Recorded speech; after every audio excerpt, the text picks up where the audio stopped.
Pokemon Go has been released and plenty of players are already enjoying it, including us.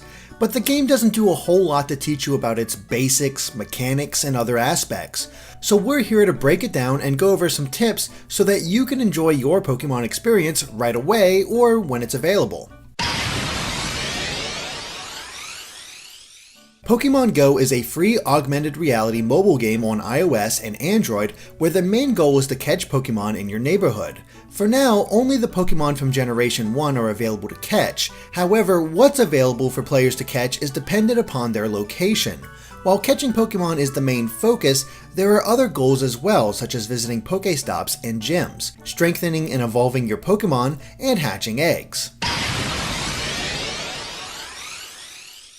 Pokemon can be found in a variety of places as long as the Pokemon Go app is open. Pokemon will appear on the game's GPS map, and your phone will buzz to indicate when a new one is nearby. If you want to catch it, simply tap the Pokemon to initiate the capture phase. It is also possible to use the item Incense to temporarily increase the chances of a Pokemon appearing while walking, or, alternatively, you can install a lure module at a Pokestop by tapping the blank area above the landmark emblem. This will temporarily lure Pokemon to that Pokestop, and not just for you, but other Pokemon trainers too. As for finding new Pokemon outside your immediate area, well, you're gonna have to get out there and explore.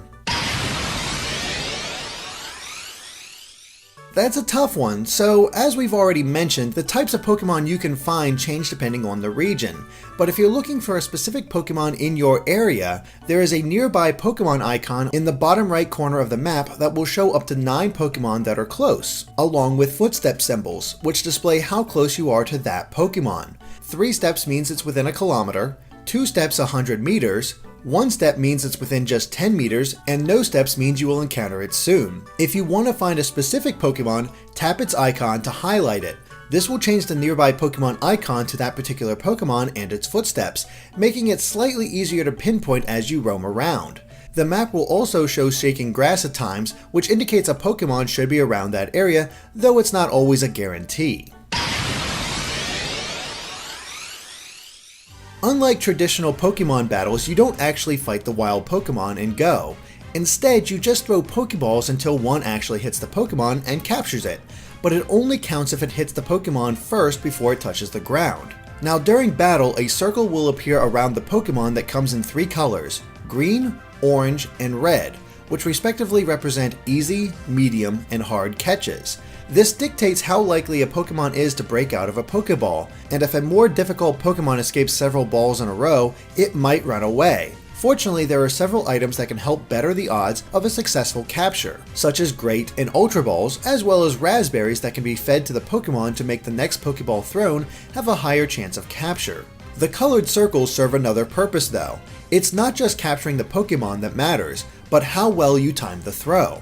So normally, each capture nets you 100 XP by default, though you'll get a 500 XP bonus if it's a new Pokemon. But you can increase that XP count even more the closer that colored circle is to the center of the stationary white one at the time of capture. So you'll receive a nice bonus of 10 XP if it's close, a great bonus of 50 XP if it's even closer, and an excellent bonus of 100 XP if it's dead center.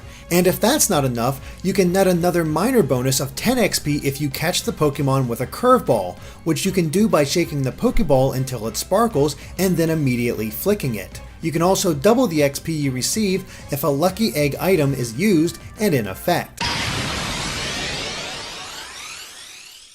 Well, you can evolve them to start. Besides experience points, catching a Pokemon will always net the player 100 Stardust and 3 candies for that specific Pokemon's evolutionary chain. These items are required to make your Pokemon stronger, increase HP, and eventually evolve, both of which increase their combat power, or CP for short, and the higher the CP, the stronger the Pokemon. But there is a bit more to it, namely in relation to the Stardust. When you look at your Pokemon's CP, you will see an arc that a white line is filling in. This is the Pokemon's potential and it is broken up by percentages. Every 20%, the amount of Stardust needed to increase the Pokemon's power will increase as well. The first 20% is 200 Stardust, 21 to 40% is 400 Stardust, and so on until the maximum of 1000 Stardust. However, even if you have the right amount of Stardust, you won't be able to increase your Pokemon's CP past a certain percentage until your trainer level is high enough. The higher the level, the farther you can push its power on the scale. While one piece of candy is used for each power increase, the candies are mainly used to evolve Pokemon. Different Pokemon require different amounts of candy to evolve, but it's usually either 12, 25, 50, or 100. The lone exception is Magikarp, which requires 400 of its candies to evolve. Evolution will increase the Pokemon's CP, but it will not affect the CP scale percentage. Whatever it was at before evolution is where it'll stay afterward. CP is used exclusively at gyms, which is the only place battles can occur. While Pokemon gain CP, trainers gain levels. Those levels mark when certain things become available. The best example is how gyms cannot be claimed until the player has reached level 5, but this level also marks when new items become available, such as potions and revives, both of which are necessary now that battles can take place. Each level will give the player more of these items, as well as allow you to further increase the power of your Pokemon. In short, Pokemon gyms are essentially control points for players to claim on behalf of their team by assigning it a Pokemon. It's here that battles take place and currency can be earned. However, gyms can't be accessed until you reach level 5, and once you access one for the first time, you'll be prompted to pick one of 3 teams: Team Valor, Mystic, or Instinct, aka Teams Red, Blue, and Yellow. Each has a leader and are represented by one of the legendary birds, though it mainly serves as a way for players to divide themselves into groups. Each group can attempt to claim a gym as their own, which will net them Pokecoins for use in the shop. The coins are earned based on the number of gyms under your control though, and unfortunately, you can only earn 10 coins per gym with a max of 10. This makes earning Pokecoins rather tricky since it's the only way to obtain them in-game. The other option is to purchase them with real-world money in the form of microtransactions. The shop holds all the items we mentioned before, along with egg incubators, an upgrade to your bag to hold more items, and a Pokemon storage upgrade to hold more Pokemon. Gyms that are unclaimed are shown as silver, but if it's any other color, it's controlled by that team. To claim an empty gym, simply tap the icon on the left side of the screen to pick one of your Pokemon. That Pokemon will then defend the gym, but you will be unable to interact with it unless it's been defeated, so there's no way to further evolve it or increase its CP. Now, when under a team's control, the gym can gain levels in the form of prestige, which is earned when the controlling team wins battles against challenges. Obtaining prestige will increase the gym's level and allow for more players from your team to place their Pokemon in the gym in an effort to better defend it. On the other hand, if you challenge a gym, you're able to choose up to 6 Pokemon from your collection.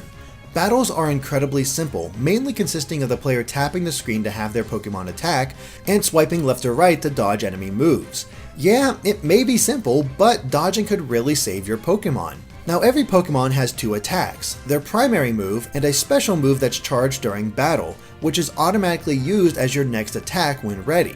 A Pokemon's special attack can be different even within the same species. One Pidgey could have Aerial Ace, while another has Air Cutter. However, winning a battle does not automatically make the gym yours. Instead, it'll lower its prestige points and it'll remain in their possession until the prestige reaches 0. Now, it is possible to challenge a gym again right away in order to quickly accomplish this, although your Pokemon's damage does not recover. The only way to currently heal your Pokemon is by using potions or revives, which are obtained through Pokestops and leveling up your trainer. It's also possible to battle against your own gym in order to test their defenses, raise its prestige, and earn XP. Of course, the higher your Pokemon's CP, the better chance it has in battle. Pokestops are places of interest near you where you can get free stuff. Who doesn't like free stuff? They could be buildings like churches, small local monuments or historical signs, and even public art projects. They are marked by a blue landmark emblem that enlarges once you are within range. By tapping on it, you can see what the point of interest is and sometimes even get information about it. Swiping across the marker causes it to spin and drop random items like Pokeballs, Pokemon eggs, potions, and revives, as well as a small amount of experience points. After using a Pokestop, its color will change to purple to show that it's already been used. However, it only takes a few minutes for it to refresh, allowing you to continually get new items if you so choose. When you receive a Pokemon egg, you can look at it in the Pokemon screen under the Egg tab. From here, you can place it in your incubator, which begins the process of hatching it and is powered by you walking. The distance is different for each egg, and we've seen them range from 2 kilometers to 10 so far. Once you begin Pokemon Go, you will have an incubator right away that can be used an infinite number of times. It is possible to find or buy more, but they have a limit of 3 uses. Finally, eggs will only hatch if the player is walking. Thanks to the GPS, Pokemon Go is able to determine your speed, so trying to cheat by riding in a car, train, or plane will not be counted toward the required distance. In addition, the app must be open while walking or it will not be counted. Medals are the achievements of Pokemon Go.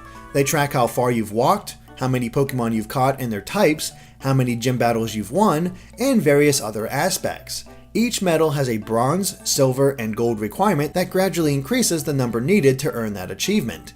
Upon earning a medal, you will also obtain some XP. And that covers the basics of Pokemon Go. It's not too difficult to learn once you've got the hang of it and can be addicting in its own way. Let us know if you have any tips of your own in the comments. Thanks for watching, and be sure to subscribe to GameXplain for more on Pokemon and other things gaming.